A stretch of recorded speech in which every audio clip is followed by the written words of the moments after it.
Welcome to Escape to the Magic podcast. We are your hosts, Randy, Dak, and Ryan. Thanks for making us a part of your day. This week, we're going to be discussing all of those magical Disney senses in the parks. All the sights, sounds, smells, and tastes that immerse you in the Disney experience. All right, welcome, guys. Glad to finally get together. We've had a week off. And so wanted to start off tonight talking a little bit about how Disney does such a great job of incorporating all of the senses that you feel and experience as you go to the parks. So I think one of the great trademarks of Disney is that they are great storytellers, and they figure out a way to involve as many senses as they can as you go through the parks. What's interesting is it makes these connective tissues where you have this emotional connection to a ride, to an experience, to a show, and they do it in so many different ways. So one of the first ways, I think, one of the greatest ways they do it is through the smells of Disney. And I think any Disney fan is very familiar with the idea of them pumping out the smells as you go down Main Street. And you smell the popcorn smell, you smell the confectionery smell, all of those things coming at you. They even have a guy that invented this special machine. Do you guys know what it's called? The Smellitzer. Yes. Yeah. Yeah. It's actually named after the howitzer, which was a gigantic artillery. Yeah, big cannon, basically, right? And so the idea was that this would project the smells out to you. So maybe have each of you kind of comment about what are some of your favorite smells as you go through the parks, or even they've just expanded this idea to resorts, to any attractions, right? When you're in the attractions. So I don't want to take away y'all's thoughts and comments, but curious. Like there is one very specific smell that I have discovered at Bath and Body Works. And I've told you about this, Dak. For whatever reason... What are you doing at Bath & Body Works?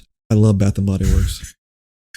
And I'll tell you why. Because they have many smells, like many candles and fragrances and lotions that smell like Disney. Yeah. So, Flight of Passage, there is a smell that... Is it in the cave? It's in the cave. In the cave when the flower thingies are floating from the sky? 100%. Yeah, there is a smell at Bath & Body Works. It's called Freshwater. Okay. It's a lotion and a little aerosol spray that smells just like the cave. That's one of the big smells for me. I listen. I gave you some grief there, but I'm gonna go Bath and Body Works now. I'm gonna go check this out. Well, Freshwater. Freshwater. All right, I'm down. So for me, I'm a Disney Vacation Club member, and our home resort is the Polynesian. Oh yeah. And when you walk in the doors at the ceremonial house at the Poly, it's unmistakable where you are, right? And so, a big draw for us is not only do we love Disney, we love Hawaii. We've been multiple times. My family history it plays an important role. And so it's one of those things that when I walk in there, it brings so many other memories back too that are non-Disney. And, when you're greeted at a Disney resort, they greet you and they say, welcome home, right? And so that smell at the Poly is just one that I could have that everywhere. Be so very, very happy. No, I think you're right. I think Disney has tapped into that phenomenon. And I think it's scientifically proven that these smells that they create and that then people experience, they just bring back so many memories and so many. You can open up an orange and instantly you're on Soarin' Over California from Disneyland, right? Or you're like you mentioned, you're walking in the mall and happen to catch a whiff of Bath and Body Works, and all of a sudden you're back at Disney. It's interesting to me that smell is so powerful. There's all these little side businesses now. There's 1,000,001 Disney candle companies out there that specifically try to target fools like us that will spend hundreds of dollars on candles and fragrances and anything that will bring back that feeling of Disney, right? Okay, so quick story. So again, one of those companies I bought some candles from. And I bought one scent that was titled Rome is Burning. Oh, there you are, Spaceship Earth. Very distinct smell. Mm-hmm. Made a candle out of it. Mm. Now I thought it would be a subtle scent in your house. Rome is literally burning. Rome is literally burning. And probably within the first 5 seconds of having that candle lit, I knew it was a bad idea. Our entire house smelled like campfire for days. And if your wife is anything like my wife, I mean, you never heard the end of it. She was furious. Yeah, but it's a distinct campfire. It's right? a distinct campfire. It's not the one you can go light in your backyard. Like it is. It is unique. It's very unique. And as you're smelling your house burn down all around you, you can't but hear Dame Judi Dench telling you all about what happened in that period of time. And you can still picture. You can hear her voice in your head, voice, and right? You can picture the people. You can picture the scene, right? And if I'm not mistaken, this is a part where actually you're leaning back a little bit. Yep. In fact, in the cart because it's going up a hill. Uphill, yeah. I'll bring that next time. Yeah, we'll light it up here. We'll light it up for 2 seconds. Don't bring that to my house. Yeah. For me, it's Beach Club. So I don't know if you guys have ever been in Beach Club Resort or the Yacht Club. Yep. It just has a very fresh. I don't know what the combination is. I think eucalyptus. Yeah. I'm not 100% on that. It is just such I am absolutely one of those suckers that buys the Beach Club candles, and when I'm having one of those days, I just fire that bad boy up, and then mortgage rates don't seem so high. That's how it works for me. All right, let's keep moving on. Are you sure that's what you're smelling? Yeah. It might be something else. I might need something a lot stronger. Let's move on to sites. So what I find interesting is that, to my knowledge, Disney is, again, the whole mindset of Walt, his vision was that when you came to the parks, you were at the movie theaters, right? So I've taken one of those behind the scenes tours of Magic Kingdom, called Keys to the Kingdom, and they explain this, right? So when you walk under the tunnel, they have the posters of the attractions. That's kind of like the movie theaters where you're seeing the upcoming shows. Even the way the brick is all laid out, it's like the red carpet. And so, as many Disney fans know, when you are in the parks, you are on stage, right? When you're a cast member and you're not in the customer sites, you are off stage. And so I just wanted to maybe talk to you guys about what are different sites or different things that you've noticed that Disney does, from everything from force perspective to the way the lands are actually laid out, that messes with your eyes. Oh, I tell you right now. I remember when they were building New Fantasyland. So, and they were building Beast's Castle. And from a distance, you're like, that is going to be huge. That is going to be a huge castle. Until you get up to it and you're like, this is the tiniest castle I have ever seen. But from a distance, because they employ forced perspective, like you just think this is going to be as big as Cinderella's castle, but it is nowhere near the size. So that's one thing that Disney does an amazing job at, is that forced perspective. Yeah, absolutely. Yeah, I think that it's pretty incredible how they can literally immerse you right into an area. I think a little bit about, obviously, Galaxy's Edge. As you go into Batuu, you feel like you're in another planet at this point, right? Like literally, all the way down to the signage is in a different language, kind of a thing, right? If you look really closely, you can figure out what those letters really say. But, they do a great job. Radiator Springs, right? At Disneyland, at California Adventure, right? Like, do you not feel like when you're walking down Route 66 there that you are in the movie? Like, because it is so perfectly done to exactly what you would expect it to be. It's interesting because I've been to a lot of theme parks over the years, and they try and recreate certain things, but the scale is so small. And what Disney does so expertly well is they take full-size people like us, and they can put us into an artificial environment and make us feel like we're actually part of that scene, like that it makes sense, I mean, think about it, right? Go to Galaxy's Edge and you see the Millennium Falcon out there. And my thing has always been watching those movies. I'm like, the people are so big.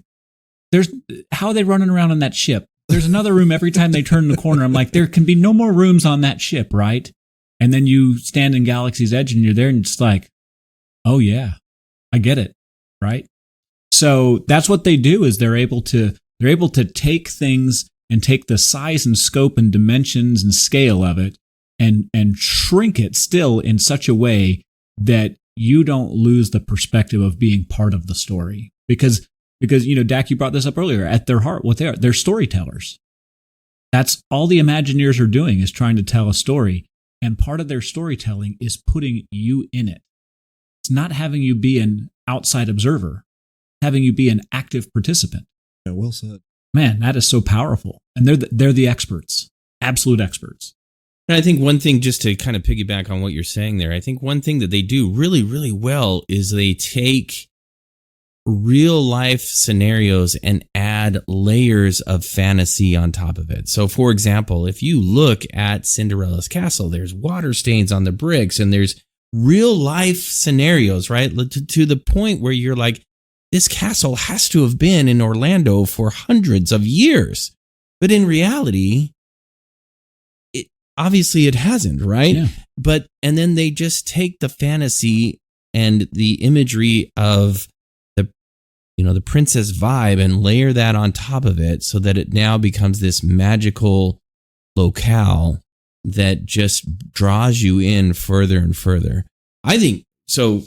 My personal favorite is, you guys know, I'm big into landscaping. I'm big into the scenery. I think one thing that the Imagineers do so well is the transitioning from land to land, right? And area to area in just the most subtlest ways that they can possibly do it. So just little changes in the architecture, little changes in the plants and rocks and theming that is used as you transition. If you just, in your mind's eye, as you're going down Main Street and let's say you're hanging a left and going past Crystal Palace, you'll notice that it changes from the Main Street motif and just seamlessly, even in the way that the plants are, the type of trees that they use, subtly transitions into this jungle environment as you turn the corner and head into Adventureland. And that transition is the Crystal Palace. So next time you guys are looking, or next time you're there, look at the change of environment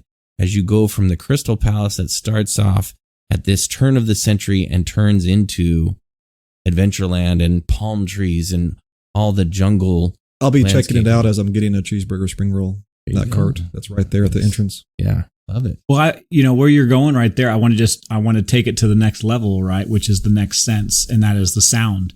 Because just as well as they do on transitioning the lands physically, right? The sound, it does the exact same sort of thing.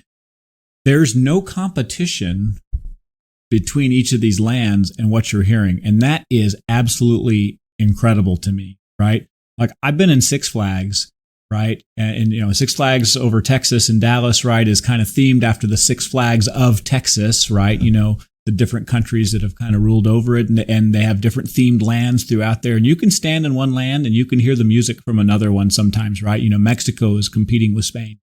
There's a difference. Okay. And I know there's a difference because it's two different songs and I can hear it. Okay. You never hear that at Disney, right? When you leave and you make that transition past the Crystal Palace into Adventureland, all of a sudden there's different music going on and you're fully immersed in it. And you have now left whatever it was that you were at behind and you've gone into a new place. You're taking a new adventure. And as soon as you leave Adventureland and you hit Frontierland, the music changes, right? And it is a clear demarcation where there's no competition between the two, where you ever sit there in a moment of confusion, like, where am I? I'm on the border, right? There's no border. It just happens. That is amazing how they do that. You know what? I think I've taken that for granted. Hearing you describe it that way, because when you walk through the parks, you don't notice that. You just go from land to land to land or country to country.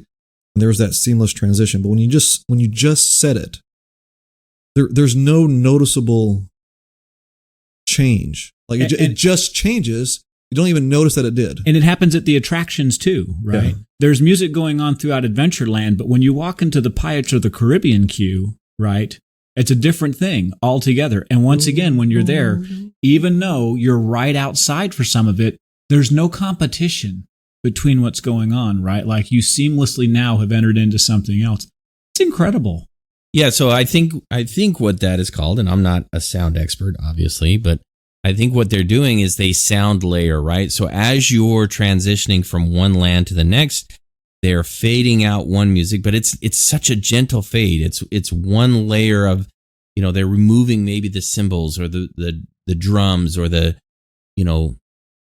strings or whatever, and they're starting to add in now, maybe the jungle drums of the transition to Adventureland, or not even something that noticeable, but it's just.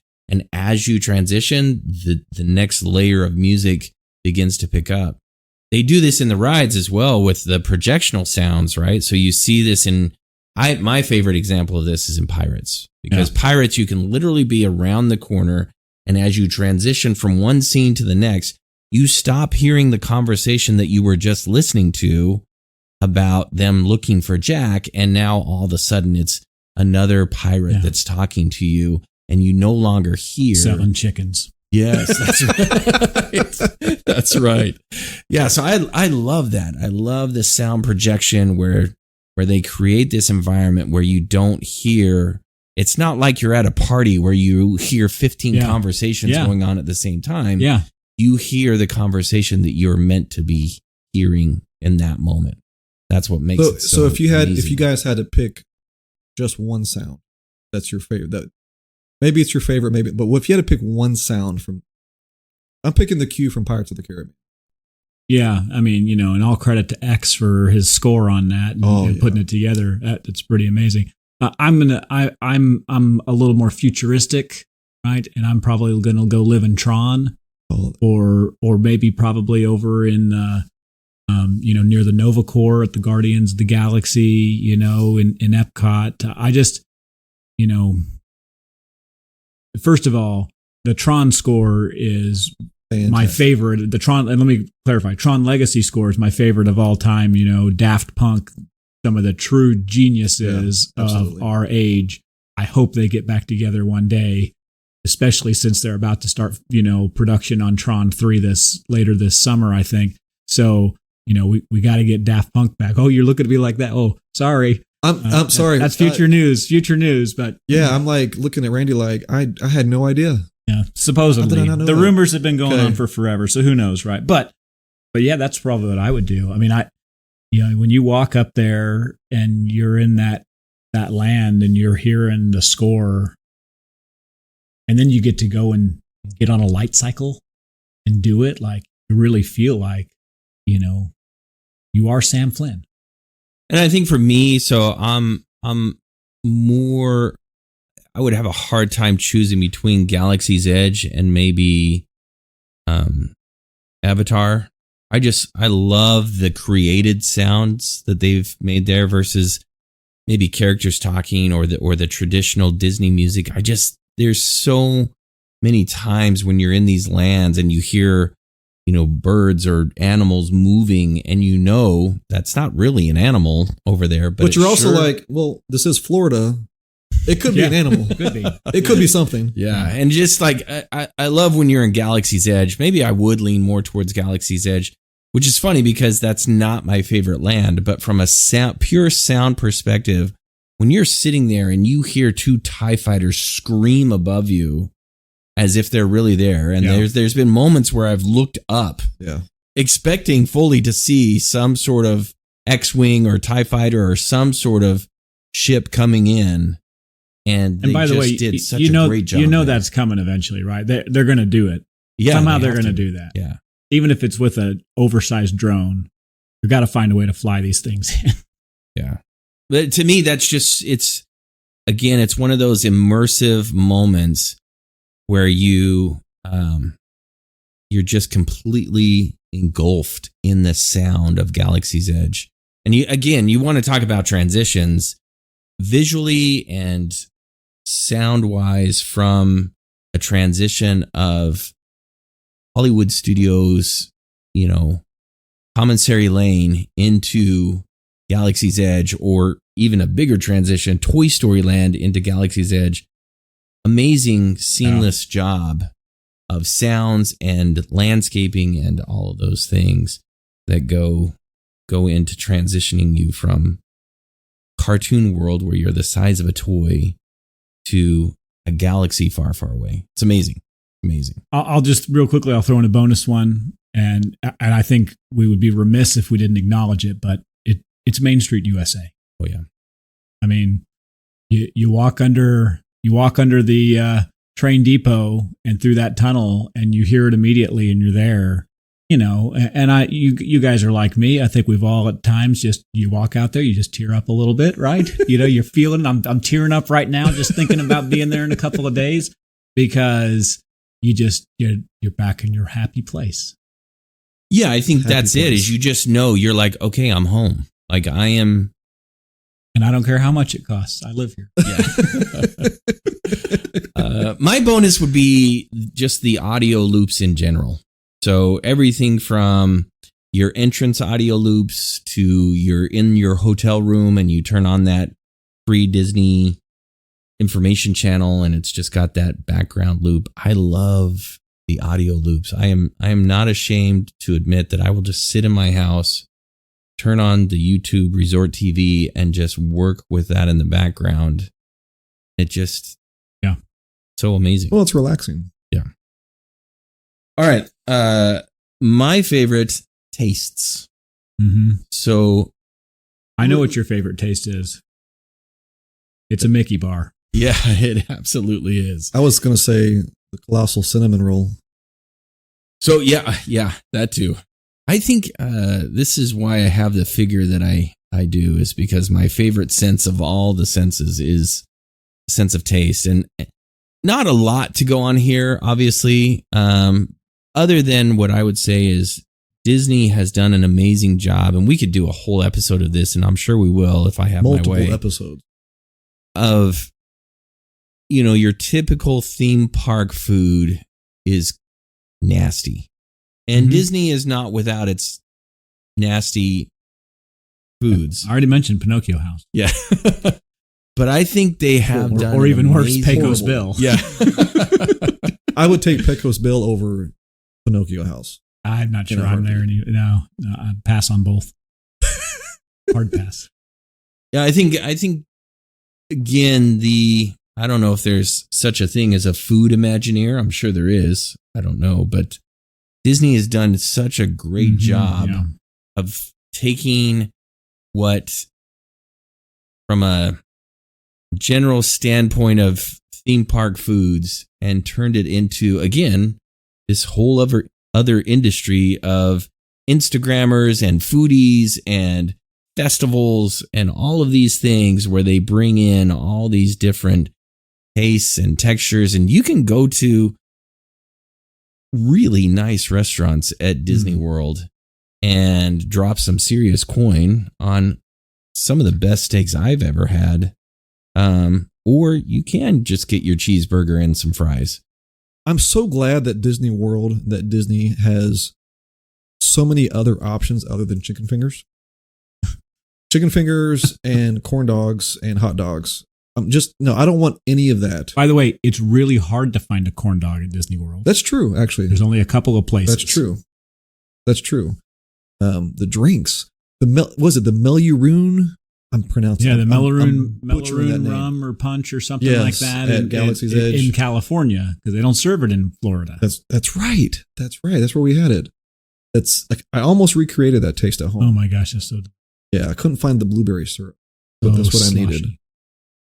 So I think you raise a good point. What's interesting also that Disney's done a really good job on is as you go to different lands and different kingdoms, they have adapted food menus based on that environment, right? So again, that's just another layer that they put together that is so genius that, you're not getting a corn dog in Galaxy's Edge. You're getting some exotic looking food, right? That fits that land and that area so that you, again, you're completely immersed. It all goes back to the story, right? You're not going to get a corn dog on the Millennium Falcon, right? Yeah. That would not make sense. And so they mix it up and create these menus and these food items to, again, completely immerse you in the story. I was going to hit two examples of this, right? First one is, and I think the first place that I remember that they did a really good job of this in terms of let's adapt the food to where we're at. It took place in Animal Kingdom in Pandora, right? Satuli Canteen. Very good place. Serves effectively a menu of mostly Asian inspired dishes, right? But they dress it up in a way and they rename it. And it is, in my opinion, it's the best quick service now in Animal Kingdom, right? It's my go-to place. I really like it. So that's a great example of it. But another thing that they do, and this is more of them incorporating all of the other senses into it, right? One of the high-end restaurants in Epcot is Space 220. Hard ticket to get. I've been lucky enough to eat there once, right? And I'll tell you, it's some of the best food I've ever had.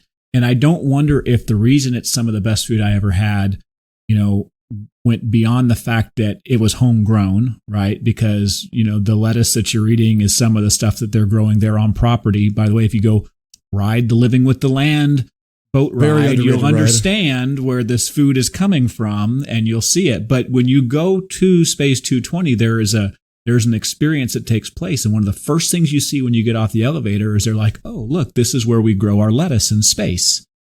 And so when I got my salad and I bit into this salad, space salad, it was the softest, most fluffiest kind of lettuce I've ever had before, right?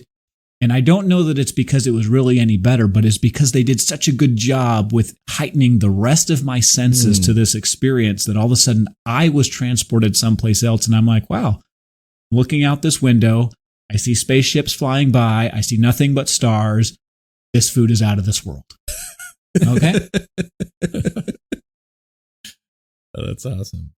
All right. So let's wrap this little segment up by, I think when we really enjoy this the most is when these are all combined into one moment. So take a minute, maybe think about an attraction, an experience. You mentioned Main Street, so that's obviously perhaps on our list, but something that seems to incorporate all of these senses where you are just on almost a sensory overload, right?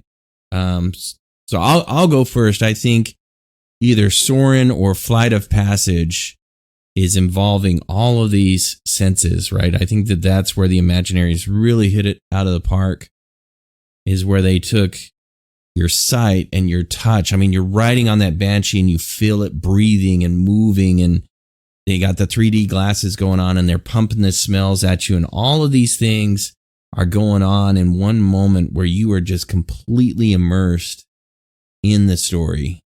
And it's just so amazing. So thoughts? I would echo both of those. I would add, I think I'd just go back to Pirates. Me too. I think Pirates, you have the smell of the water. That smell inside the Pirates attraction is unique. Mm-hmm. And so you have the smell, you have the water that will splash on you with the cannon shots. Sound of the music, just for me, a very immersive action. And I agree with you. I think Flight of Passage and Soarin'. And you can even add Bugs. No, what's the show there? The Tree. Tough to Be a Bug. Tough to Be a Bug. How did I forget that? Yeah, I guess pretty much all the senses besides danger zone. taste. If you have a 4-year-old with you, I'm just going to throw that out. That is a danger zone if you have kids who are afraid of spiders, or adults that are afraid. Or adults that are afraid of spiders. Me. So that's a great side story. I think for some of you guys listeners that are maybe first time goers and or maybe second or third timers, because Disney does such a great job, and I don't want to get us too far off topic, but you almost have to be careful of sensory overload for your kids, right?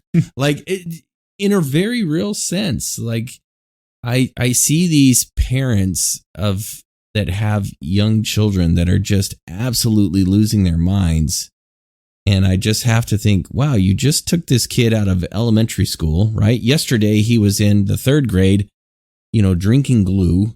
And now you're putting him in, or her in, this environment where the fantasy and the story is so real and so immersive.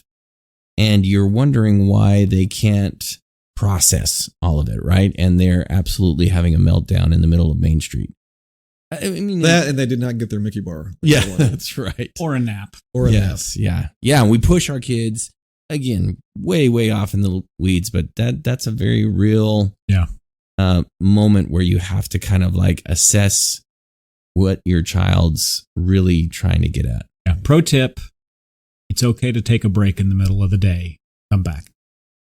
I would say for me on this one, I'm going to go with the Millennium Falcon, Smuggler's Run. You're piloting the Millennium Falcon, right? And before you do that, you get to go and talk with some pretty cool people. Hondo Inaka, right? I mean, he's the best of the space pirates, really, when you think about it. He's neither light side or dark side. He's pretty neutral. Whoever's going to pay him, he's good, right? But you pilot this, you experience all of it, okay? You experience the smell because you're on the deck of the Falcon and you can smell the ship, right? And then when you're done, you either feel like throwing up or you feel like getting something to eat. So you go head over to Ronto Roasters, right? And you get some Womp Rat and that's what you're going to eat on a stick, or you go get some blue milk or whatever. It's all right there. Oh, the blue milk next to you where you can be part of this sort of a thing and you get to experience it all and be right there next to it and be part of the size and the scale and the scope.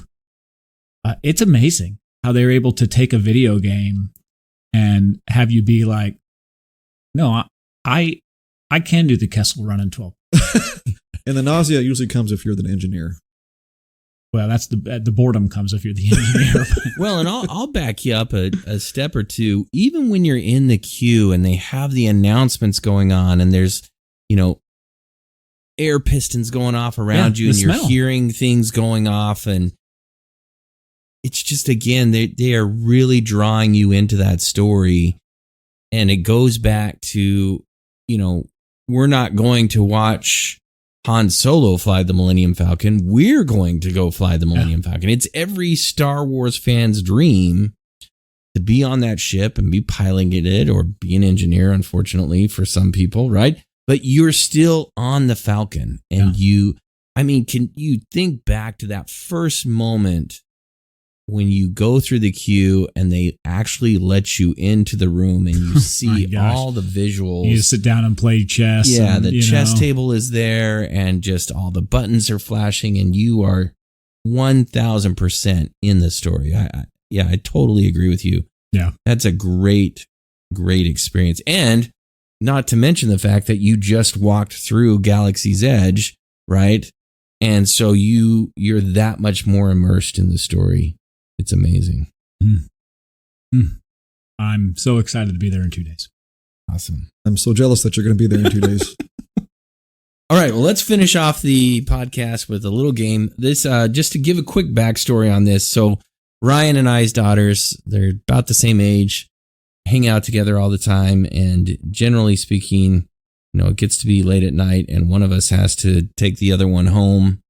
And so whenever we're in the car, I love to dream up these magical scenarios I give them where I place them in the park somewhere with some type of scenario or setup, and I make them tell me, okay, this is what's going on. So I'm going to hit you guys with this, play through it and see how it is. So it is 9:30 at night. The park is about to close in 30 minutes. Which park? Matter? You can pick the park. You get one ride and one last treat of the day. The next here's the caveat. Tomorrow morning you're getting back, going back to the airport, going home. So it is. I can't play this game. You are. I can't do it. You are about to leave. So this is your last ride, last treat of the day, last ride, last treat of your trip, right? With no future trip planned. Where are you going? What are you riding? You have yours, Randy? No. And what do you too hard? Okay, so snack on? obviously, well, not obviously, but probably we'll be at the Magic Kingdom. It's the last day of the trip. You have to go out watching the fireworks. So for me, I'd want to, because you're going to be just exhausted at that point. So I don't know if I'd want to do like a Big Thunder or Seven Dwarfs. I think I'd want to do like a Haunted Mansion or a Pirates. That's kind of an easier ride. That's going to take a little longer so I can absorb that last ride. And I would really want LeFou's Brew. They close at 9.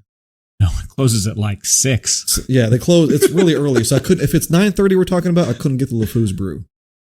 Be a Dole Whip. Be a Dole Whip, and I would say let's go Dole Whip and Pirates. That's my last thing to do. Dole Whip and Pirates. You need an extra minute. Randy, I'll Randy go if is you. I think Randy is stewing over there. You got to tell me which park I'm at. Right? You pick a park for me, and I'll tell you what I would do. All right, so let's put you, since Ryan's already taken Magic, let's put you in Epcot. Perfect. I was hoping you'd take me there. Okay, right. Okay, good. All right, I know exactly what I would do, right? I'm going to go ride Cosmic Rewind, right? Best attraction there, okay? And then, because I'm not queasy at the end because I took my Dramamine earlier in the day, I want to go, and in Germany, they have this caramel apple oatmeal cookie.